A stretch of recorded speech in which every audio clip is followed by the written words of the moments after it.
All right. Hey, it is Are You Cirrus? And we were kind of counting. We've lost track. Yeah. Is that a good thing? I think it is. We're up to 7. We're Not up to canceled. 7 podcasts now, and people are still saying, oh, you're doing a podcast now. That's kind of cool. So, Yeah. yeah, we're doing a podcast now. We were talking about that where people were tweeting at us, when did this become a thing? Yeah. Recently, 7 weeks ago. 7 weeks ago. Which is crazy to Yeah. think about. You had a busy last week, It was so much fun. and I can't wait to dive into it. And we are definitely going to do it. Yeah, it was down in South Padre Island for the National Tropical Weather Conference. About 110, 115 of some of the brightest tropical minds, and then me, in the country down there in South Padre Island. Minus one. Minus one, yeah. Talking everything hurricanes and hurricane forecasting. So, yeah, we're going to be taking a deep dive into that and some really cool stuff. Well, before we start, we always Yes. like to say, check in. How's Jamie doing? Jamie's good, feeling good, feeling refreshed. You come back from some of these conferences, Yeah. and plus being at the beach in South Padre Island, that kind of helps. I'm kind of like, all right, let's try some of these new things. So The weather looked great, The too. weather was beautiful down there. So, yeah, I'm doing good. Got a lot of ideas swirling around in my head and ready to start making them happen. Head into hurricane season. Nice. I cut the yard for the first time. Lawn season is here. Yep. Been doing some yard work too. Still waiting on your garden reveal when that comes. It's slowly, slowly but surely. We're getting there. Real quick, we do question of the day. For anyone new here, we want to tell you too, you can like, subscribe, share, comment, all that on YouTube, Spotify, Apple. We're international now. You showed me this, and I was amazed. Iran. I think that's one of them. Iran. Ukraine is one of them too. Yeah. I don't know if that's Well, Thank they're down you. in their bunker listening to our podcast. So we appreciate whoever that was. Yes. Also, if you have any questions for us, let us know. We're not answering these today, but this is just a list of what's being piled up. So I love this. There's still plenty to go. But yeah, I can't believe we have 1, 2, 3, 4, 5, 6, 7, 8 already. That's going to be future episodes. That's amazing. One of those actually came from, it's weird because we don't have a name, Sunshine 245 on YouTube. Sunshine 245. Okay. Says, and I had to think about this. What year was the worst weather year for you in the business? I don't know if I have one. I remember in Eastern Kentucky for me, there were a couple where it was like consecutive big snows. Yeah. But I don't remember a bad year as far as like it just felt like we were working nonstop all the time. You have those events. Yeah. You may have an answer busy for this. Stretches, but it's hard to pinpoint one year. I can pinpoint a couple of months where things were busy. A lot of those are hurricane seasons. We had a winter here, winter of 2013, 2014. One of the more active winters we've seen where we had, we had 2 big winter storms, one sleet, one freezing rain and snow. But then in between those, we would have just really cold rain, or it would flurry, or it would sleet, which around here is still kind of a big deal. And it just went on like that for like 3 months.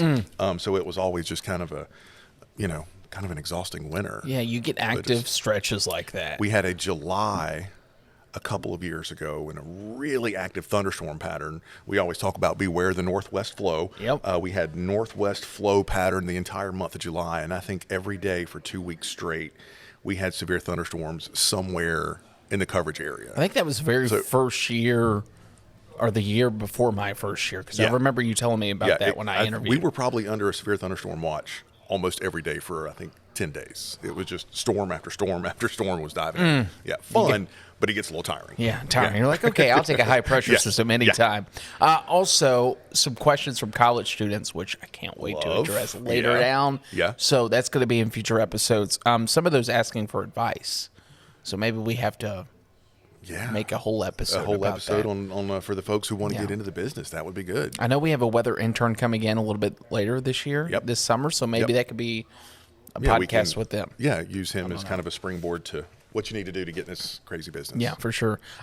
Real quick, question of the day, as far as for us, anything you've been watching lately that you would recommend? I probably wouldn't recommend it, but I'll tell you what I have been watching. It's a British gardening show. I know. This is the exciting life of Jamie. It's called Gardener's World. They're celebrating their 50th year Is on this the on air. Netflix? It's on Prime. Okay. They're celebrating their 50th year, and it is the most relaxing show. It's almost like watching Bob Ross paint. Remember Bob Ross? Yeah. Like I used to watch that. Yeah. Calm down. This is my new Bob Ross. The guy works in his garden, and he has the most soothing voice, and 2 little golden retrievers that follow him around, and he does kind of chores. And the episodes are set up starting at the beginning of the gardening year, dead winter, all the way through the end. So I'm kind of watching episodes that correspond with where we are right now. So the April episodes are kind of where I'm at, and it gives me ideas on what to do in the garden, what I should be doing. That's what I'm doing. That's my sad, boring life. And that is why the garden reveal is taking a little bit longer. Yes, because I keep coming up with new ideas. I'm like, oh, I got to do this now. Oh, that's funny. For me, I've been watching Ted Lasso on Apple TV, of course, and then Shrinking on Apple TV. It's really good. Okay. Check it out. Harrison Ford, Jason Segel has a great cast. All right, we're going to dive into it because there is one time of the year where we don't get to watch any TV. Yes, and that is hurricane season. You went down to, like you said, South Padre Island. Walk us through just what this conference was like, because it's different than most typical weather conferences. Yeah, it is. It's different in the best way possible. So as far as in our field, you have kind of 2 professional groups, the American Meteorological Society and the National Weather Association. They both have annual meetings, and they're great, and they're fantastic, but they're massive. I know at the AMS meeting, a lot of times you can have over 1,000 attendees, and the weather runs the gamut from, snowstorms in upper Michigan to thunderstorm flash flooding in the southwest deserts or whatever. All great stuff, but this one, the National Tropical Weather Conference, as we mentioned, about 100 of us, and it's nothing but hurricanes. And it's folks that focus on hurricanes, that work at the National Hurricane Center, that work in TV markets that focus on hurricanes. So it was 4 days of hurricanes. And the biggest names in the hurricane field. The biggest names are there. Yes. And we get to talk about some of those. We get to talk about them, and we got to talk to them. Like it was crazy. So let me ask. I'm going to start with day one, because I remember going back through your tweets, and I literally printed some of these out as a guideline to what's going through. Very first day, you text me, "Hey, I just had coffee with Jim Cantori." Had coffee with Jim Cantori. What was that like? You know what? It was nice, and he's as nice as you think he is. Yeah. He's as much of a weather geek as you think he is. Passionate about weather, crazy about weather. Interesting thing, he still wants to chase hurricanes and still wants to cover hurricanes for the Weather Channel, but Ian scared him so bad because he had that one incident on the air that you may or may not remember, where he was in the middle of a street in Fort Myers and a palm frond came blowing by and kind of clipped his feet. That really shook him. And he thought, what if that had been a stop sign or a 2x4? What if that was something much more dangerous than just a palm frond blowing by? So going forward, we may not see as extreme of a Jim Cantori as we have been. I wonder if that's going to change the Weather Channel's I don't know. philosophy and thought on that too. Covering in after that, they sort of retreated back into a parking garage. Yeah, so it was a I lot remember safer. So yeah, he's still going to be out there covering the hurricanes. Maybe not as way out there as he used to be. And hopefully one of these days a podcast guest. Going to work on that. Going to work on that. Come on, Jim. Yeah, pull come on, through. Jim. Yeah. All right, day one. What was day one like? Day one was great. Just kind of getting to know everybody and meeting people. That was my first time attending this conference. Yeah. So just kind of getting to meet people, and a lot of it was just sort of like me in awe of people walking by. I'm like, oh my God, that's Brian Norcross. Oh my God, there's Dr. Phil Klotzbach.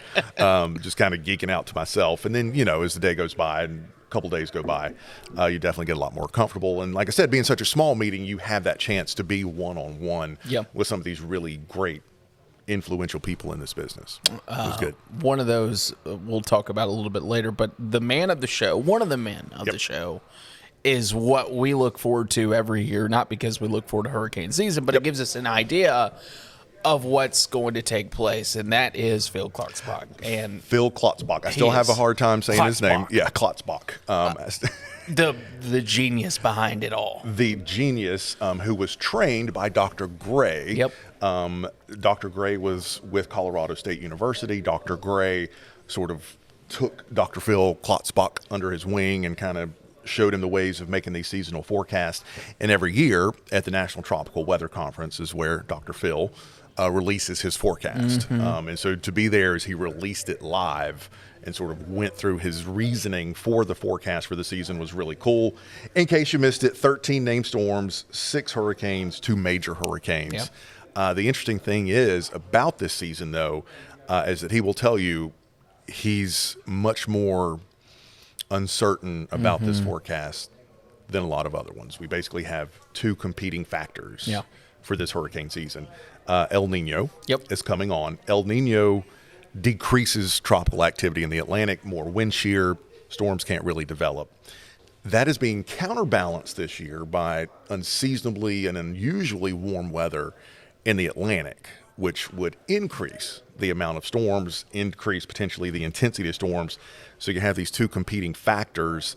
And what we're going to have to watch for is, if El Nino gets really strong, it may lower those numbers even more, and it could potentially be a very quiet season. If El Nino is weak, but these water temperatures stay warm, then it could be a slightly busier season. So that's what we're going to be watching over the next couple months. And what people don't realize, too, this isn't a forecast per se. This is an outlook to guide us through basically the next couple of months. And what outlook really means is, hey, based on everything that we're seeing in the long range, my favorite that you always say is don't take this like the gospel. Yeah. But based off everything we're seeing long range, here's what we're thinking right now. There's a lot of number crunching that goes into that. There's a lot of number crunching, and there's going to be a lot of changes as well. Like I said, we're just now coming out of La Nina into El Nino, so it's still growing, and there's still a lot of uncertainty about how strong this El Nino becomes. The interesting thing is, though, after all of his math and all of his input into that, the chances, historical chances, and this year's chances of landfalls or brushes along the Carolinas didn't change. 30% chance of a hurricane within 50 miles of the South Carolina coast this season. The average on any given year is 30%. Yeah. So same thing with Horry County, 21% chance, so a 1 in 5 chance basically, of a hurricane within 50 miles of the Horry County coastline.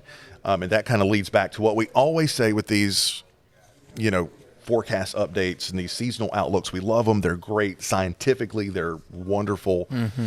Doesn't mean anything if you don't get one or if you do get one. Yeah. We always say it only takes that one. Yeah. You've had very slow seasons with big hurricane hits. You've had very busy seasons with very few hurricane hits. So the science behind it is great. But I don't want you to think, it's going to be an easy season. I don't need to worry about it. Well, yeah, and I saw someone, and I wish I knew who tweeted this because I was watching that conference. It's such a big event when he releases his forecast. It's huge. You pay for the conference if you want to view all the sessions, but when Phil talks, it's free. It's free. Yep. Everyone can watch. Yeah. So I was watching back here, and someone tweeted, "Hey, a good reminder is there's still going to be hurricanes out in the Atlantic." Yeah. 100%. Yeah. The question is, will there be multiple waves coming through at the same time? Will it be more active? And that's kind of what we're trying to determine right now. Yeah. Right? There's always going to be those named storms. There's always going to be major hurricanes. Right. But how many? How many, is and kind of most importantly, where they go. One of the things we use as meteorologists, too, that I really like, and we won't go into the nitty-gritty of this, but it's analog years. Yes. And analog years can give us a lot of basic understanding of what systems sort of look like based off previous ones. We use this a lot in severe weather. Yep. We have a severe weather setup, and it's a cold front, warm front interacting. We can pull up previous analog years and say, hey, that looks similar to this date. Yes. You can do that with hurricanes. Yes. Which tells us a lot. Doesn't always tells us our impact. Right. But there was one year, too, where Joaquin was a South Carolina storm. 2015. So, these analogs. So the analogs to this year would be hurricane seasons that had both El Nino and unseasonably warm temperatures. And the interesting thing about those analogs is they're either really busy or they're really quiet, which is kind of interesting. It doesn't. His forecast, again, is for almost a normal season, slightly below normal, but all of those analog years that have a similar setup go either way. There's very little in the middle. One of those analog years, yes, was 2015, where we had the big flood with Joaquin offshore. So, it's going to be an interesting season, and it's going to be interesting to see how both of those, the water temperatures and El Nino, develop over the next couple of months. And there's going to be another 4, I think, outlooks issued. Yeah. So this will change. Yeah. He updates his. Then, of course, we have Noah's outlook that's going to be coming out here in a couple of weeks. And I have a feeling it's probably going to be along the same lines. Yeah. They're usually fairly similar to each other. And typically with these early season outlooks, you're not going to see it swing one way major, one way minor. Yeah. It's going to be usually smack dab in the middle, right near average, maybe slightly above, slightly below, which is what we saw. We'll stop nerding out for a little bit. I loved that Phil acknowledged all the other people doing the same work. He did, and He's it made the me. best. He is. He's so passionate about this, and he's genuinely a nice guy. He's a nerd, as you would expect. As we all are. We all are. He's a nerd, but yeah, at the end of his presentation, I'm glad you printed that out. At the end of his presentation, he sort of said, these are the other companies and universities that are issuing hurricane season outlooks, and smack dab in the middle at the top of the screen was Coastal Carolina University. I love that so much, and I had no idea. Yeah, we actually did a story about that a couple of years ago. I don't remember what it stands for, but I think they call it the Hugo Project, of course, after our impacts from Hurricane Hugo. So we're going to have to check in with Coastal and see what they're doing with that. I also found it so amazing that a good majority of them are landlocked. Yeah. Penn State, Colorado, Arizona. Looks like we have either Marquette or Michigan. The fascination with hurricanes is not just here at the coast. Yeah. So really cool for Phil to see, and I love that. Yeah. We were talking about the National Hurricane Center. They're there all the time. Yeah. You got to see some of the stuff of how far we've come, which is always my favorite part.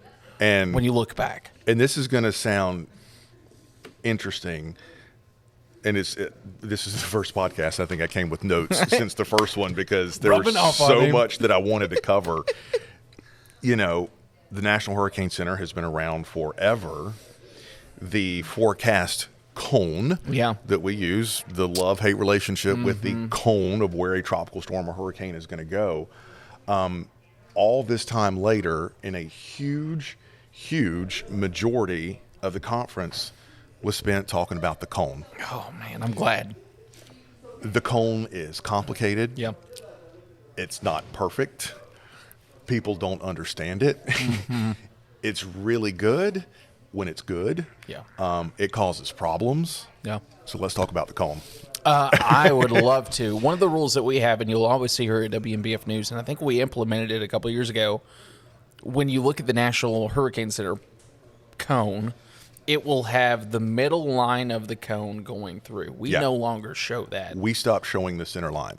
Because to the viewer, it says, here's the middle of the storm, and that's how they're interpreting it. It is. That's one of the ways they're interpreting it. Which just blows my mind. There is so much psychology behind the cone. Believe it or not, there were actually a few psychologists at the conference who I talked to and who presented on literally the psychology behind the cone. That's wild. What it means, how people interpret it and see it, react to it, to try, and it's all in an effort to try to make it better. Obviously, we want to continue to improve the hurricane forecast, and we have, but we got a long way to go. So, in my mind, and I know I'm about to get just schooled by some psychologists, I think the most common misconception is, if I'm not in the cone, I'm good. Yes.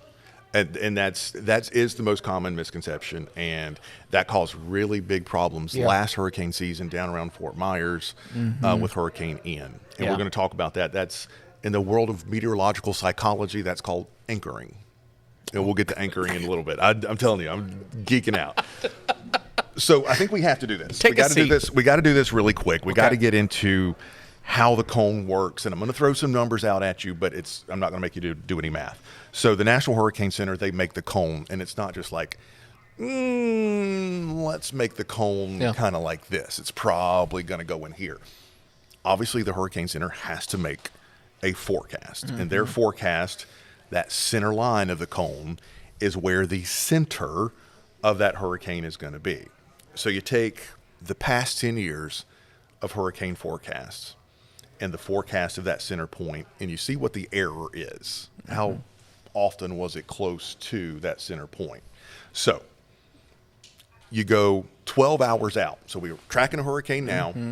12 hours out, the average error for where the center of that hurricane is only 26 miles. Okay. That's good. Yeah. 26 miles.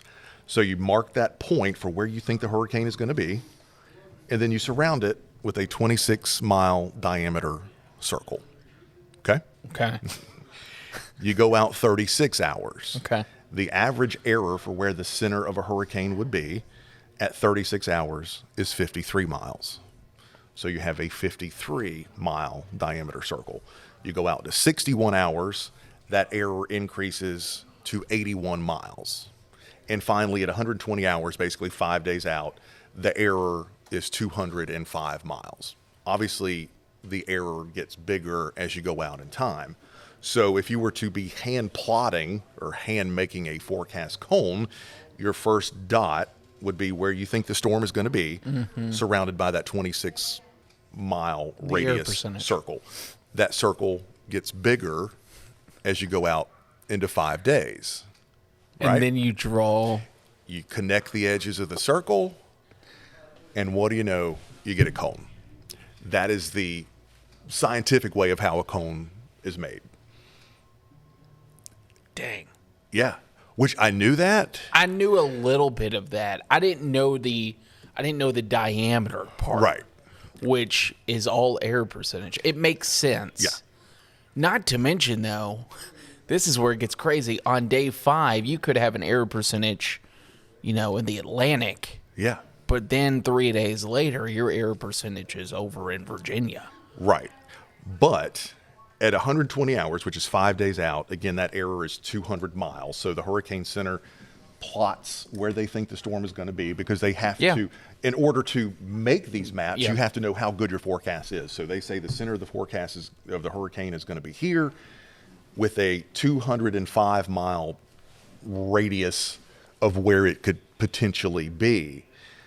20 years ago, that was 450 miles. Oh, wow. Okay. So we're making huge advancements. And the cone, the width of the cone, is gradually shrinking. Yeah. Which is really good. That is good. The advancements have also allowed us, remember roughly 20 years ago, hurricane forecasts only went out 3 days. A lot of people don't remember that. Yeah. You would only get a 3-day forecast. Now we get a 5-day forecast. So we're making huge improvements. And every single year, that cone is shrinking consistently for the past 20 years. So after this hurricane season, those numbers will be updated for next year. Shrink So the 26 miles, if it's hopefully it's a good year and we can get those circles down a little bit. The cone may shrink a little bit more. It's crazy. I didn't know that they were using that for yearly changes to the cone. Yep. That's impressive. Yeah. That is way over my head. To constantly keep honing in on that cone. The question is, and where the psychology gets to, is are we about to get to the point where we're too good? Is the cone going to get too narrow? Yeah. That the psychology behind looking at the cone and forecasting the cone is going to kind of get lost in the message. And we'll go back to Fort Myers last year in the anchoring theory. Yeah. If you remember when Ian first developed, the National Hurricane Center put out the very first cone, very first forecast.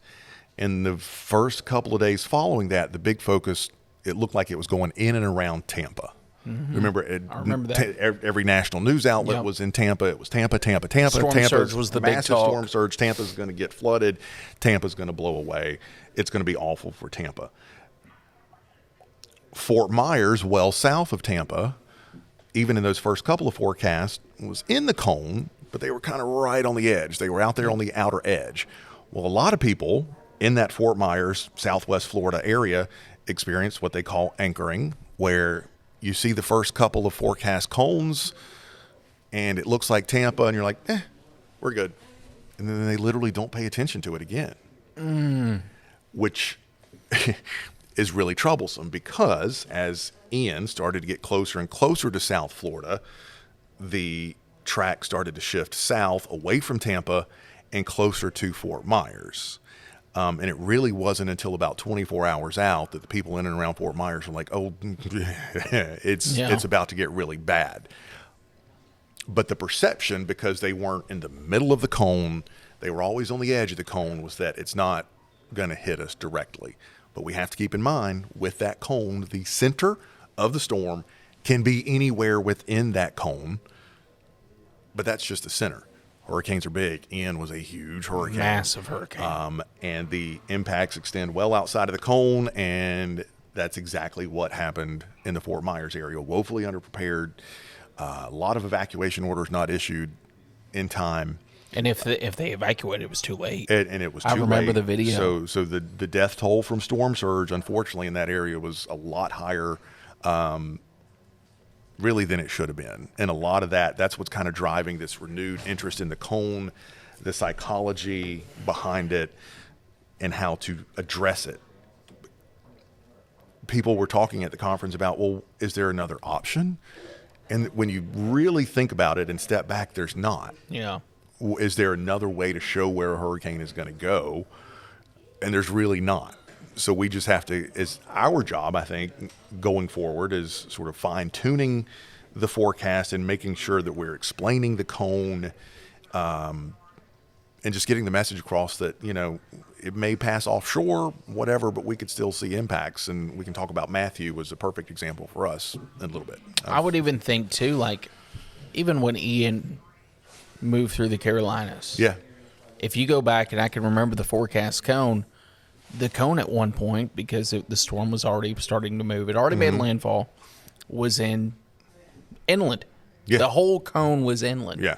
But arguably, that was one of the worst parts. The North Strand got destroyed. Yeah. We saw the wind damage up there. Yeah. Same thing with, landfall and also Garden City. Mm-hmm. Yeah.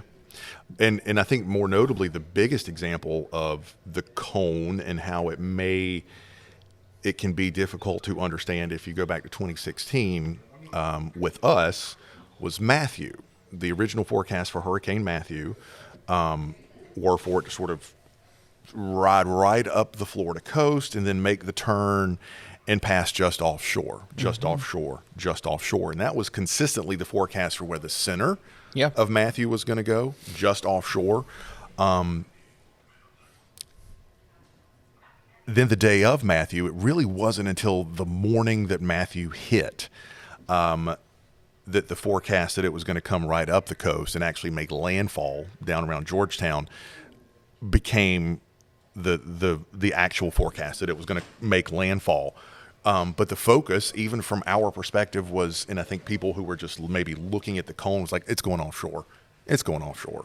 It's going offshore. We don't need to worry about it. And you can, remember what happened around here with Matthew. So we've got a long way to go, I guess, bottom line, and sort of portraying the threats and the message and explaining the cone.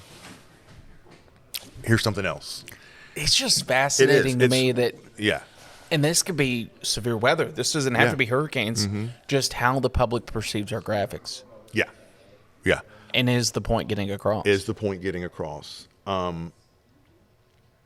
The Hurricane Center forecast track for tropical storms and hurricanes and the cone is consistently for years now way more accurate than any given forecast model, which made me question how maybe we're going to cover hurricanes in the future. Yeah. Because I think one of the things, and we've all done it, we've all seen it, is, all right, we got a storm out there. It may be a threat 6-7 days away. So we're going to show you the European, which is over here. Yeah. We're going to show you the GFS, which is over here. And then we're going to show you the spaghetti plots, which is 100 different lines going all over the place. Is that valuable to the viewer? Or does that just add to confusion? When in reality, what we're just trying to portray is, okay, there's some uncertainty. It could be here, it could be here, it could be somewhere in the middle. The cone is doing it for us. The cone is showing that. Yeah. And it's not going to have those wild swings that the forecast models are known to have. Yeah. The cone doesn't swing around wildly. You've got a whole National Hurricane Center focused on that one storm and that cone and where it's going to be. And yeah, it's going to adjust, and we've all seen them adjust and change and move around a little bit, but you're not going to do sort of the windshield wiper effect that we call that you can get if you look at just the European model of where this storm is going to go. It's a really good thought and discussion. Yeah. I'm thinking you don't show outlier model data. Yeah. Yeah. What's the point? Right. Take it up to wherever the cone is. Take it to that timestamp. Mm-hmm. If it's within the general vicinity, we show it. Yeah. I also think, and this is for broadcast meteorologists all around, we almost probably need to start showing the wind forecast the wind radii. Yeah. Just more. Which is another idea that was presented at the conference was, okay, you show the cone. Maybe you show the cone first, but then you start adding layers on top of the cone. So this is where the center of the storm may be, but especially like in an Ian-type storm, if it's a big storm, show how far out the tropical storm and hurricane force winds are going to be. So even your town may not be in the cone, as in you may not have a direct hit from the center. You're still probably going to get significant wind. Which is something that we deal with a lot. How many storms around here have passed 25 or 50 miles offshore, and we're still gusting 70 or 80 miles per hour, and we're still getting storm surge? Last year alone. Center never even touched us, with Dorian. Dorian was big time. Isaias. We never got touched by the center. But we had plenty of power outages. But we had significant impacts. Yeah. So that's kind of where, the focus is going to have to be, I think, is the impacts for an area as opposed to, okay, the center is going to be right here. And this is the beauty of meteorology. Yeah. Because in retrospect, like the National Hurricane Center is doing their job to a T. Yep. No changes should be made on their part. Nope. But we get to relay a really accurate cone and say, okay, what's the easiest way to relay that to someone who doesn't follow tropical weather like we do? Yeah, because we also have to think, especially if people are watching us on the news or if they're following us on Facebook, if they're watching you in the morning or me in the evening, they're getting the kids ready and they're cooking dinner and they're getting ready for work and they're kind of hearing us. They're not sitting down, focused on exactly what we're doing. If we're posting it on Facebook, it's a quick stroll. Okay, there's the cone. Looks like it's going offshore. Okay, next. Yeah. Well, what good are we doing then? So... yeah, there's a lot to think about. I'm also thinking we need to. I think about that a lot in the morning show. Mm-hmm. Just not even hurricanes alone. Most of the time, morning viewers, thank you, whoever watches. Yeah. Listen. Yeah. They don't watch. Right. So until they hear something that makes them turn, I'm thinking on big days, especially mornings, we almost need and we've done this before, but I didn't think about city-based forecasts for tropical storms, hurricanes. Yeah. Hey, Florence, here's a look at how your day is going to go downhill. Yep. I think around 1 o'clock, you're going to see tropical storm force. Yeah. Dang. Yeah. And the really cool thing is, like I said, you would think after all this time of the National Hurricane Center forecasting tropical storms and hurricanes, that we got this, it's the cone. It is. But the process of the cone and the psychology behind it, and we've talked in previous podcasts about the art of meteorology, the art of forecasting is constantly evolving, which is what made this conference so exciting for me. It was and it just really sparked a lot in my head about what we can be doing because ultimately our job, especially in big events like that, is to keep you safe, break it down. Here's what you need to know, and here are your impacts, and this is your threat. This is what you could see. As simple as possible. As simple as possible. Yeah. Wow. I don't know what to say to that. Yeah. I mean, it's when you step back and look at it, it's also this is daunting. Are we ever going to get to a point where people understand the cone? Not everybody's going to understand it. No, but the clearer that we can be, I think, in our delivery, in our message, in our posts, in our on-air delivery, the better. Maybe it's something I think of in severe weather, the outlooks from the Storm Prediction Center are great. Yeah.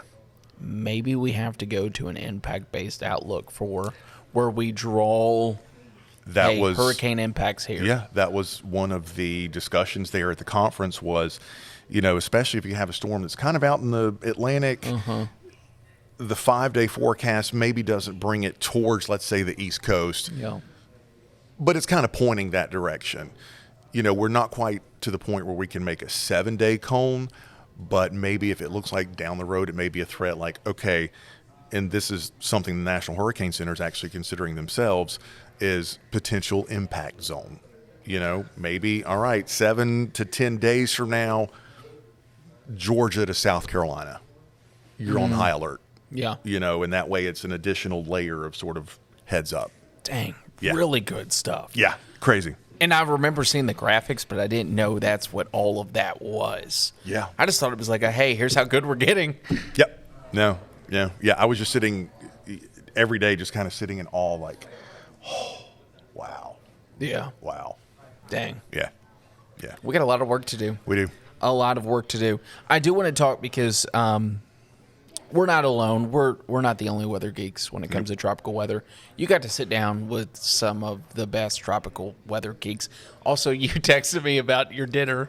The dinner on Thursday night is when I write the book of Jamie, and I always joke about the book of Jamie. Still looking for a publisher. Yeah. This is going to go down as probably one of my top dinners. You got to pick which restaurant you wanted to go to in South Padre Island. And I picked a great little Italian restaurant. You didn't know who you were going to go with because it was broken up into different restaurants, and you didn't know who was going to be in your group. So we went down to the lobby to meet, and I was kind of looking to see who would be in my group. And then here comes Brian Norcross into my group, which outside of the business, maybe that name doesn't ring too much of a bell. Brian Norcross shot to stardom in this business. Because he worked at a TV station in Miami in the early 90s when Hurricane Andrew hit, and became a rock star for how direct and clear his messaging was and his forecasting was. And one of the things that he did, and I remember him making national news for this, South Florida was evacuating out of the way of Hurricane Andrew. Again, this was 92, so we've come a long way in hurricane preparedness. But if you've ever been to South Florida, it's toll road after toll road after toll road. Brian Norcross got on the air and said, "Governor, shut down the tolls.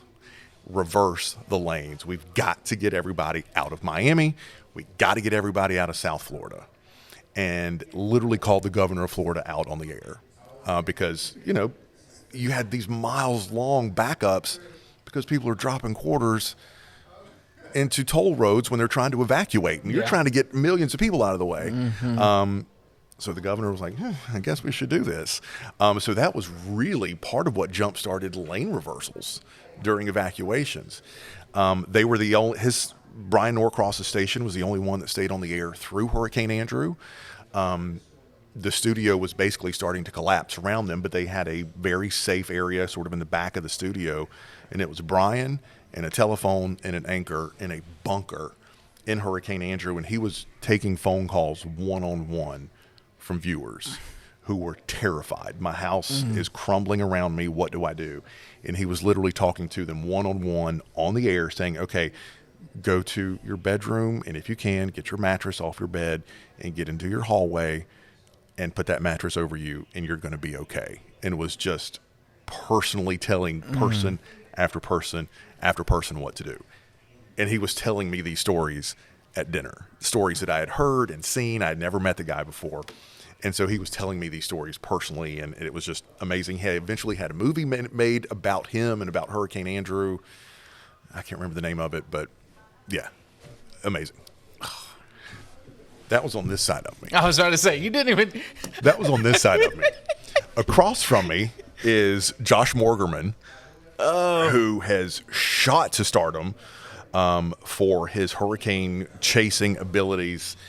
He's been chasing hurricanes for a long time, born and raised up north, but just had a passion for hurricanes. And I can't remember the numbers. I don't know if you have that one printed out. I think he's been in 70 eyes. I want to say it's 70 eye walls. 70 eyes that he has been in all of his hurricane chases, and he does it all over the world. So he'll chase typhoons, in the Philippines. He'll chase cyclones, is what they're called down in Australia. Obviously, all the hurricanes here. But he's not just out there kind of willy-nilly. What has really catapulted him to sort of stardom in this business is he tries to get into the absolute center eye of every hurricane that he chases, and he takes really valuable measurements. Yeah, he's getting the good videos that we like to watch, and that's kind of where he makes his money. But he's taking incredibly valuable data, how low the pressure is, how strong the winds were. So the National Hurricane Center has really grown fond of him because of the data that he provides, a lot of times from really sparse areas. You know, you're chasing a hurricane on the west coast of Mexico. There's no towns, there's no roads, there's certainly no weather observing systems there. So he's getting these incredible pockets of data that otherwise wouldn't be there. So he is really shot to stardom. If you're interested in him, Google the letter I, Cyclone on YouTube, and you will be blown away by some of his storm chasing videos. I saw where he was launching a new show now. He's got his own show. He's already had one on, I think BBC followed him around for a year. And so he was across from me, and hearing his stories about chasing and being in some of the world's strongest hurricanes was incredible. Yeah. That was a good, we've done it. Yeah. Yeah. This could easily have been like a 2 or 3 parter. For this. So we may have to kind of branch out on this maybe as we get closer into the actual start of hurricane season. I wouldn't mind that, especially it may be fun for us to brainstorm what we're going to do, and then talk about, hey, here's some things you'll see from us this upcoming hurricane season. And here's the thing too, for if you're listening or watching, let me know if you understood the cone, because I think maybe maybe we should do something in the future, or do it a couple times about kind of maybe an on-air or social media about how the cone is formed and what it really means. And, let me know if you understood that. And if you don't understand the cone, then we're going to help you. How can we make it better? Yeah, we're going to make it. That is my goal this hurricane season. I want this to be the most hurricane savvy place in the country. Yeah, which I will say kudos to all 3 stations. Yeah. Yeah, if you saw the picture, Love myself, Ed Pietrowski, James Hopkins from BTW, we're all there. The only hurricane-prone city in the country at the conference to have all 3 TV stations. That says a lot. Yeah, in attendance. Says a lot. So it was good. Anything you want to add? We got 4 minutes. That's a lot. I feel like we covered a lot, and I feel like I apologize if you're just spinning. I feel like I kind of dominated this one. No, but I wanted to, because I wanted to get a lot there. out. Yeah. I wasn't there at all. Yeah, so it's all about the cone, and how are we going to make the cone better, and how are we going to explain the cone better. And I feel like that's our job, that's our goal going forward, is keep it simple. Yeah. We got to keep it simple. I do want to say the numbers did not change with the forecast. We were talking about probabilities. Yeah. 1 in 3 shot of landfall in South Carolina. Yep. It's almost 1 in 5 or just slightly below 1 in 5 for Horry County. Yeah. So, which is near the average. So, it only takes one. And again, right. Busy season, not busy season, number of storms, it's important. I don't care. Yeah. Yeah. 1. If it's 1 here, bad season. And we'll watch every single one that forms. Yep. That's our goal. Yep. So, man.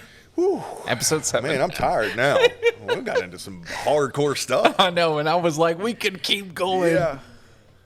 I just got more ideas for episodes, but it's okay. I know. Next episode, we are actually going to do the interviews. Our first guest? Yeah. Robert Whitehurst will be here. Then we're going to do grilled cheese Matthew Bullock. Talk to him about his grilled cheese comment. Yep. It'll be fun. You know. Yeah, if you know, you know. Cheese. If not, that's a deep tease. Yep. So that does it for us here on Are You Serious? Let us know. Again, let me know if you figured out the cone with us, if you understand it. Yeah. Are You Serious? A weather conversation between you and us. Thank you all. Y'all have a good one. See ya.